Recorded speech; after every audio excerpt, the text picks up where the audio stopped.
제가 가장 좋아하는 거 아니겠습니까? 쭉 떨어지다가 오른쪽으로 기다가 이평선 돌파하면서 올라가는 것, 이러한 모습이 나타나면은 이런 식으로 올라갈 가능성도 분명히 있기 때문에 당연히 지금 공부하셔야 될 것 같습니다. 네, 안녕하세요. 주식은 역시 길이길이 새길이십니다. 안녕하세요, 여러분들. 자, 7월이 끝나고 있습니다. 어느덧 7월 30일이 되었고요. 오늘의 경제 공부 빠르게 보도록 하겠습니다. 같이 공부하시죠. 렛츠 기릿. 자, 첫 번째입니다. 이재용 머스크 화상 통화하는 사이. 자, 오늘 또 삼전이 정말 뜨거운 모습을 나타내고 있는데요. 분위기를 탔다라는 거를 우리가 공부를 했었고 그런 부분도 존재하고 있겠지만, 또 머스크가 이재용 회장이랑 화상 통화를 했다는 이야기가 나타나면서 더욱더 사람들의 관심을 얻는 걸로 보인다고 합니다. 구체적인 협력 방안을 논의했다고 하죠. 또한 미국으로 이재용 회장이 관세 협상 지원 사격을 하러 갔다는 이야기도 투심에 좋은 영향을 줬을 것으로 보입니다. 그래서 이제 이런 걸 봤을 때 주식은 뭐 단타로 보는 것도 설레긴 하지만 수익 및 장기 투자는 이런 맛에 한다라고도 볼 수 있겠죠. 제가 고른 주식이 오른쪽으로 기어가다가 모든 이평선을 뚫고 올라갈 때 그 희열, 아마도 삼전에 투자하신 기대분들이 최근 느끼고 있지 않을까라는 생각을 해봅니다. 놀랍게도 삼성전자는 올해 5월 대비 벌써 35%나 올랐다고 하죠. 자, 그래서 삼전의 차트를 보시면은 이제 이쁘게 나왔습니다. 밥그릇 확실하게 만들었죠. 8만 전자까지는 충분히 갈 수 있을 것으로 보이는데 조금 더 힘을 내줬으면 좋겠습니다. 다음입니다. 이번에는 LG 엔솔이다. 그리고 머스크는 바쁘네요. 이번에는 LG 엔솔이라 6조 원 규모의 LFP 배터리 공급 계약을 체결한 것으로 보인다고 합니다. 물론 공개는 되지 않아서 확실하진 않지만 이미 종토방 그리고 기사 등에서는 확실한 것처럼 보고 있더라고요. 자, 6조 규모의 LG엔솔의 작년 매출의 무려 25%입니다. 당연히 크겠죠. 그리고 ESS 향 매출로 보인다고 하고, 중요한 거는 우리가 어제 공부하지 않았겠습니까? 미국 내 ESS의 80%가 중국이 차지하고 있었는데 그걸 제치고 한국이 미국에 진출한다는 게 큰 의미가 될 수 있겠습니다. 이 또한 삼전이랑 비슷하겠죠. 삼전 파운드리 이때까지 항상 경쟁사 대비 약한 모습을 보여주다가 이제는 다르다 이런 얘기가 나타나면서 주가가 급등하지 않겠습니까? 2차전지도 마찬가지겠죠. 항상 중공한테 밀리다가 야 이제는 다르다 이런 얘기가 나타나게 되면은 앞으로 이제 LG엔솔의 주가도 이런 식으로 올라가는, 그 외에 다른 2차전지도 이런 식으로 올라가는 그러한 트리거가 될 수도 있을 것 같습니다. 다만 종목이 너무 많아서 공부하기가 많이 어려울 것 같은데요. 그럴 때는 그냥 ETF 사는 것도 하나의 방법이 될 수 있겠죠. 자, 그래서 오늘 거래대금이 가장 많은 친구를 봤습니다. 코덱스 2차전지 산업이란 ETF인데요. 이 친구 일봉을 보시면은 제가 가장 좋아하는 거 아니겠습니까? 쭉 떨어지다가 오른쪽으로 기다가 이평선 돌파하면서 올라가는 것, 이러한 모습이 나타나면은 이런 식으로 올라갈 가능성도 분명히 있기 때문에 당연히 지금 공부하셔야 될 것 같습니다.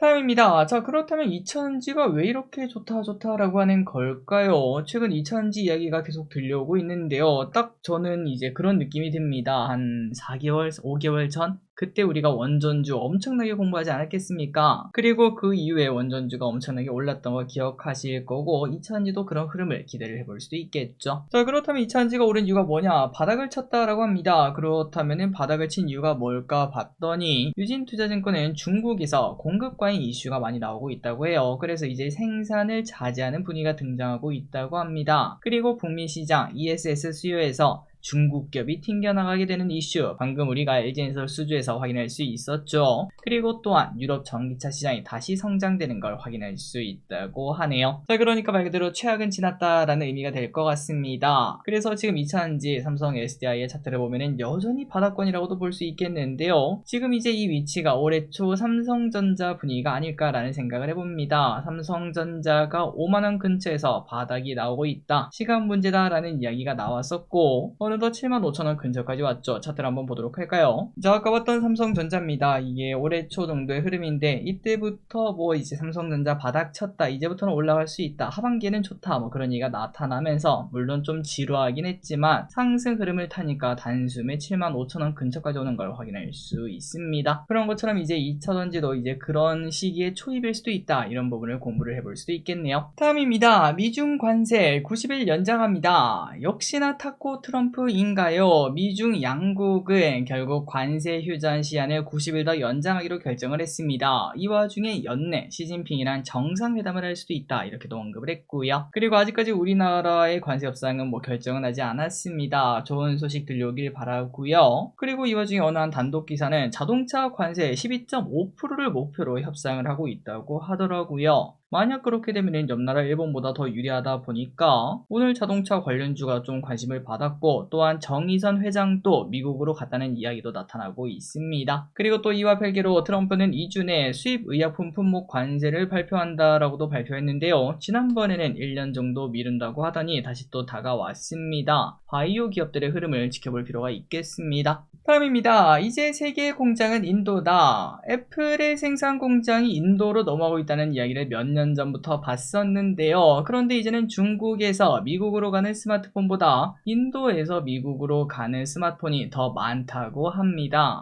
작년만 하더라도 미국 내 인도에서 온 스마트폰 비중은 13%밖에 안 됐습니다. 그런데 올해는 44%로 급증한 걸 확인할 수 있고요. 그 반대로 중국은 61%에서 25%로 크게 감소를 했다고 합니다. 이제는 중국 비중이 베트남보다도 낮아졌다고 하네요. 미중 무역 불확실성 속에서 인도로 옮기는 분위기가 지속되고 있는 거겠죠. 또한 중국도 이제 또 오랫동안 발전한 나라 아니겠습니까? 갈수록 인건비도 높아지고 있는 것도 문제가 될 것 같고요. 그래서 한번 중국의 최저임금에 대해서 GPT한테 물어보니까 지금 중국은 10년간 35% 정도 인건비가 인상되었다고 하고요. 월 최저로 월급을 받는다면 대충 50만원 정도를 현재 받고 있다고 합니다. 다음입니다. 담배값 오를 수도 있다. 담배값이 오른 지도 시간이 좀 많이 지나갔죠. 그런데 다시 담배값이 오를 수 있다는 이야기가 솔솔 들려오고 있습니다. 최근 보건복지부 장관 인사청문 보고서에 보면은 관련 내용이 들어있다고 합니다. 그리고 담배값은 놀랍게도 2004년, 2015년 이렇게 10년마다 올랐었다고 하는데 지금 딱 2025년 오를 때 되었나 라는 생각을 해볼 수 있겠네요. 그리고 또 그때마다 KTNG 주가가 올랐다고 하는데 이번에도 그렇게 될지 한번 체크를 해보시면 좋을 것 같습니다. 배당주 좋아하시면 이런 부분도 확인해 볼 수 있겠네요.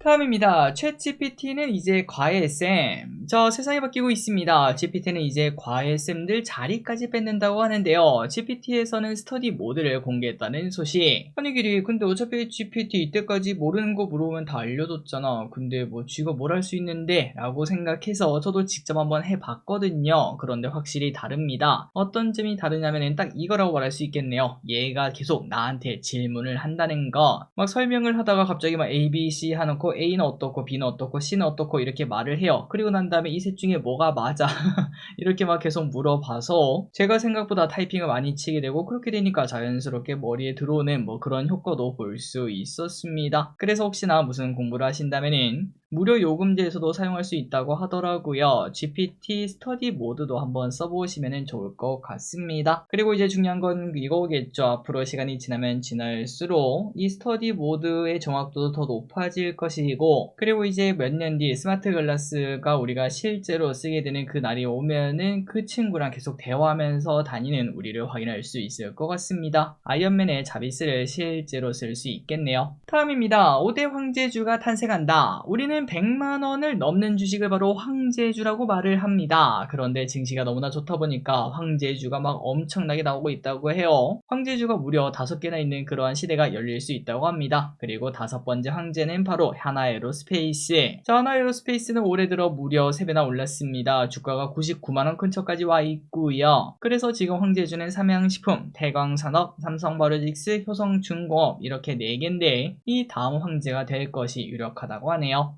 참고로 과거 2018년 삼성전자, 우선주, 그리고 롯데칠성, 태광산업, LG생건, 영풍 이렇게 6개가 황제였던 시절이 있었는데 그 기록을 깰 수 있을지도 한번 보도록 하겠습니다. 다음입니다. 일본 전역에 쓰나미주의보. 만화책의 연이 다시 또 떠오릅니다. 러시아 동쪽 해역에서 규모 8.7의 강진이 발생하며 일본에 쓰나미주의보가 내렸다고 하죠. 일단 지금까지는 큰 피해 소식이 들려오고 있지는 않은데, 그러나 러시아, 미국 등에서는 비상사태를 선포하는 등 대비하는 모습이 나타나고 있다고 합니다. 큰 피해가 없길 바랍니다. 다음입니다. 노보노디스크 20% 폭락. 어제 미국에선 충격적인 폭락이 나타났습니다. 노보노디스크가 20% 넘게 급락했고요. 그 이유는 바로 실적 때문이라고 하죠. 노보노디스크는 경쟁사, 복제약 등에 밀려서 매출 성장률이 급격히 둔화될 수 있다라고 언급을 했고요. 그러면서 실제로 매출 성장률 전망도 크게 낮췄다고 합니다. 그런데 이제 이 와중에 그러면 경쟁사는 좋았겠네 라는 생각을 했는데 그것도 아니었어요. 일라이 릴리도 하락했다는 소식. 노보노디스크가 이제 경쟁이 치열하고 전망이 좀 나쁘게 하향하니까 GLP-1 계열 시장 둔화 우려가 나타났다고 합니다. 그러면서 일라이 릴리도 5% 정도 하락했고 우리나라 비만약 관련주도 하락을 피하지 못했습니다. 자, 인벤티지는 마이너스 5%, 펩트론 마이너스 3%로 소폭 하락하는 걸 확인할 수 있죠. 다음입니다. 명품 시장이 좀 약해지고 있다. 코로나 때 엄청나게 성장했던 명품 시장, 그런데 지금은 먹고 살기가 힘들어서일까요? 명품 시장이 쪼그라들고 있다고 합니다. 실제 명품 브랜드 구찌 등이 있는 프랑스 캐링이 순이익이 반토막이 났다고 해요. 그리고 그 안에서 주력 브랜드인 구찌 매출이 26%나 감소했다고 하며 타격이 큰 걸 확인할 수 있죠. 그리고 우리가 가장 좋아하는 브랜드인 LVMH도 상반기 매출이 4% 하락하는 모습을 나타냈고 왼쪽에 보다시피 계속 주가는 하향 추세인 걸 확인할 수 있습니다. 어쨌든 명품 시장이 좀 쪼그라들고 있다는 소식인데 이것 또한 결국 다 돌고 돈다고 생각합니다. 지금은 가성비 이런 얘기를 하고 있지만 경제가 다시 또 좋아지는 시기가 오면은 욜로 같은 단어가 또다시 부활하겠죠.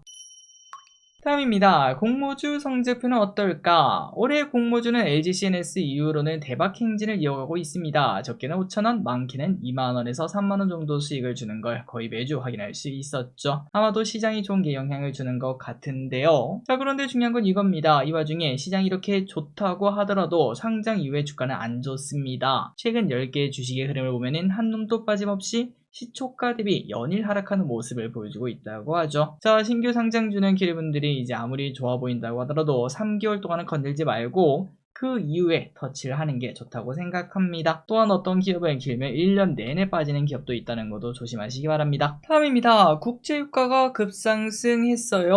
어제 유가가 급상승했습니다. 그 이유는 바로 러시아 압박 때문이라고 합니다. 트럼프가 지속적으로 압박을 하고 있고 러시아는 또 바로 물러서진 않을 거니까 유가 상승 압박이 나오고 있다고 하네요. 자, 안 그래도 유가 좀 잠잠해지나 싶더니 슬금슬금 올라온 모습을 확인할 수 있는데 여기서 다시 올라가면은 또 물가가 어떻고 그러면 인플레가 어떻고 미국 시장이 또 떨어지는 그러한 계기가 될 수 있지 않겠습니까? 이런 흐름이 나타나지 않게 좀 잘 해결되었으면 좋겠습니다. 다음입니다. 이거는 기분들이 참고하시면 좋을 것 같습니다. 너무 더우면은 선풍기 쓰지 마라. 자, 온도가 35도가 넘는 더위에서 우리가 선풍기를 많이 들고 다니실 것 같은데요. 그런데 그렇게 더운 날에는 선풍기를 쓰면 오히려 안 좋을 수도 있다고 합니다. 왜 그런가 봤더니 그게 선풍기를 트는 게 아니라 그냥 헤어드라이기 트는 거랑 비슷하다고 해요. 말 그대로 뜨거운 바람을 쏘는 거와 똑같기 때문에 체온을 떨어뜨리는 게 아니라 오히려 더 올릴 수도 있다고 합니다. 그래서 실제로 몸이 더 안 좋아질 수도 있고 탈수 현상을 경험할 수도 있다고 하니까 혹시나 너무 더울 때 선풍기가 있다고 하더라도 거기에만 의존하지 말자, 이 정도만 챙기시면 될 것 같네요. 자, 그렇다면 가장 좋은 게 뭐냐? 몸에 물을 바르는 게 가장 좋다고 합니다. 체온이 빠르게 떨어진다고 해요. 그리고 혹시나 밖에서 어쩔 수 없이 좀 다녀야 된다면 양산 꼭 쓰시고요. 틈틈이 팔, 목 등에 물을 살짝 뿌리면 도움이 된다고 하네요. 마지막입니다. 하나솔루션 실적 쇼크. 오늘 하나솔루션 실적이 나왔는데 예상보다 너무 안 좋게 나왔습니다. 그래서 주가는 급락하는 모습이 나타났죠. 태양광 호조에 흑자 전환을 하긴 했으나 근데 눈높이에는 맞지 않았어요. 그리고 또한 3분기 예상이 다시 또 적자 전환이 전망된다고 합니다. 생산 차질 때문에 실적이 나쁠 것으로 예상한다고 하네요. 그래서 주가는 크게 급락하는 모습을 나타내고 있는데요. 하지만 개인적으로 길게 봤을 때 방향성은 맞다라고 봅니다. 다만 인내 시간이 조금 더 길어진 건 맞는 것 같습니다. 주주분들의 피해가 크지 않길 바랍니다. 자, 오늘 공부 여기까지 끝났습니다. 항상 같이 공부해서 진심으로 감사합니다. 지금까지 길이셨습니다. 빠이요.